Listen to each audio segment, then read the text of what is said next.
ייבדל לחיים ארוכים שר התחבורה. מאז במהלך עשורים עסקו לא מעט בתכנון ורתכנון של המערכת.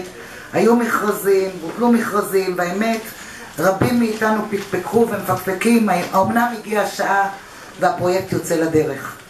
אז נראה שכן, שהחפירות הראשוניות כבר התחילו למעשה, והחפירות המשמעותיות תתחלנה עוד השנה, יולי, ספטמבר, אוקטובר. אנחנו נשמע על הלוז, ממש אוטוטו.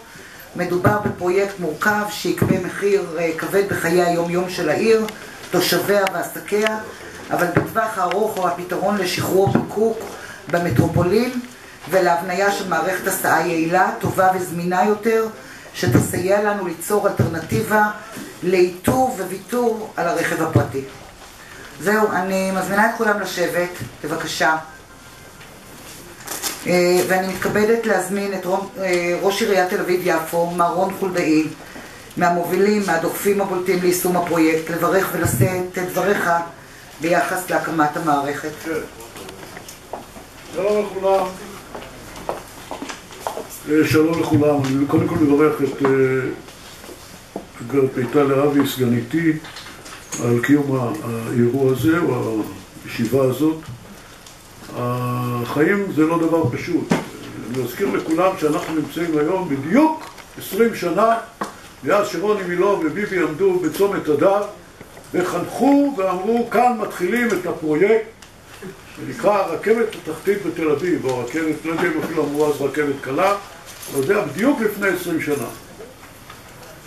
ומאז נזלו הרבה מים אפילו בירדן, שלא נוזלים בו הרבה מים בדרך כלל, והגענו לאותו רגע שבו לפחות, כך אומרים לנו, באים ומציגים לנו שהקיץ מתחילים לעבוד בפועל ברחובותיה של העיר תל אביב-יפו.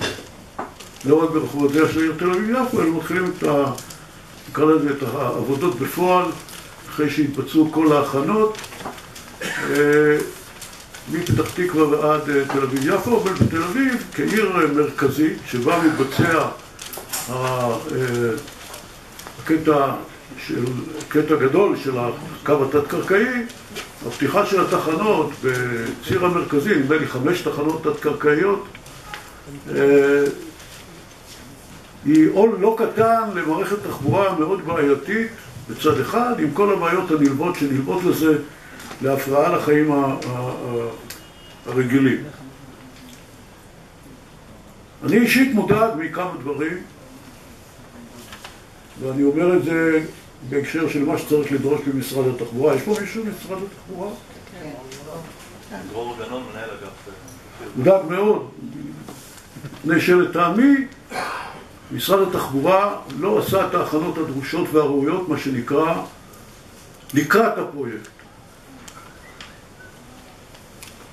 החל מהעובדה, משרד התחבורה, משרד האוצר, אני לא יודע. החל מהעובדה שלמשל ציר שלבים שהוא חלק והיה תנאי מכל הסיפור ואמור היה להיות ציר שמבוצע, אז עד היום עדיין לא בוצע ומתחילים לעבוד והוא לא יכול לשמש כציר תחליפי לחלק מהתנועה.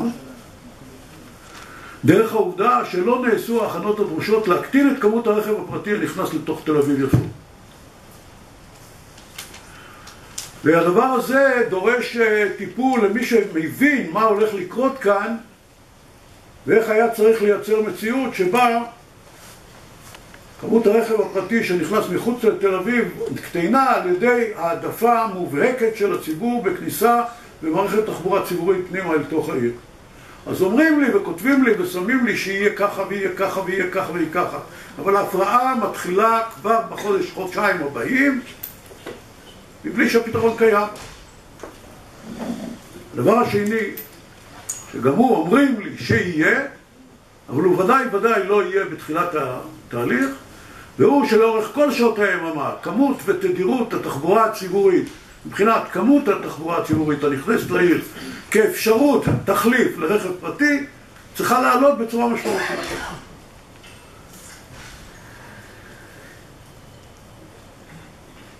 אני מאוד מקווה, וכאן יהודה אני מבקש,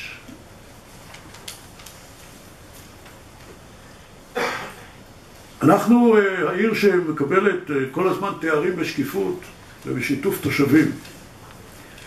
העניין של להכין את הציבור.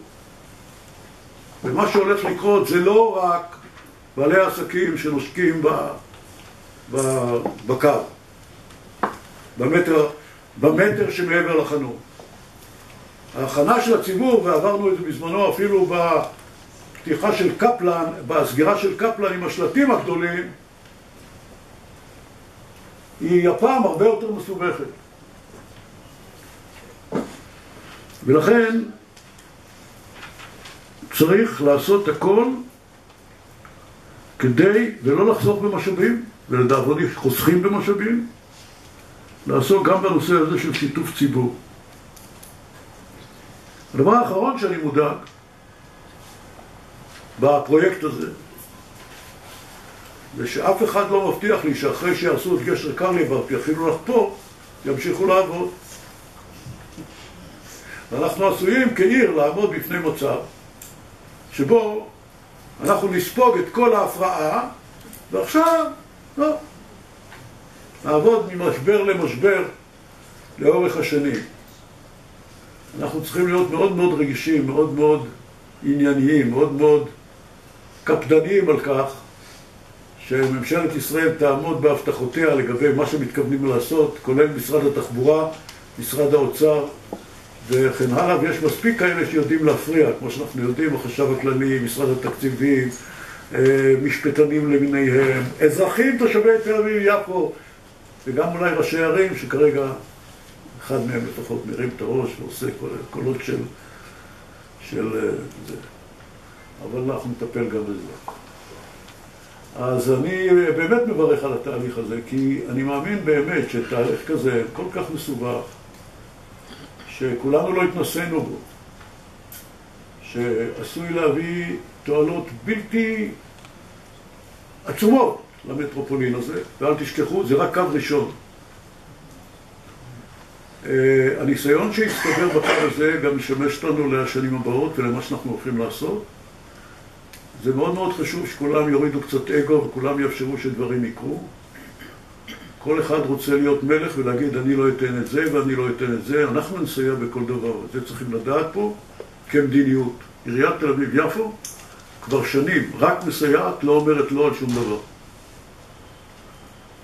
מתוך הבנה שהקו האדום, תוצאותיו, למרות כל המכשלות, הביקורות, הדברים וכן הלאה, והעובדה שהוא יהיה סתום מהיום הראשון אחרי שהוא יסתיים, הוא יהיה בפול קפסיטי, ואני מקווה, אני כבר מבין שבתקופת כהונתי כראש עירייה אחרי 20 שנה כראש העיר, אני כנראה לא אוכל להיות ראש העיר שיחנוך אותו, אבל אני אצטרך בשביל זה להיות עוד 5 שנים, כדי שאולי יהיה לי סיכוי. מה אתה? הנינים, אולי הנינים שלך. לא, חבר'ה, אל תהיו,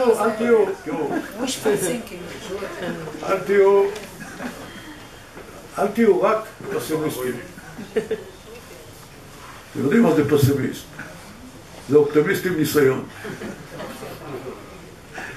אז אני באמת מקווה שהפעם גם משרד התחבורה, גם משרד האוצר וגם הרשויות המקומיות, ודאי וודאי נטע, כולם יתגייסו כדי שהעסק הזה יעבוד על פי לוחות זמנים, יעבוד כמו שצריך, ייכנס לתלם, ונצטרך כולנו להתגבר על הקשיים תוך כדי עבודה. אבל חשוב מאוד מצד משרד התחבורה, לא בוצע עד היום מה שהיה צריך להתבצע כחלק מעבודת ההכנה של הכנת מערך התחבורה הציבורית ומניעת כניסת רכב פרטי לעיר תל אביב יפו.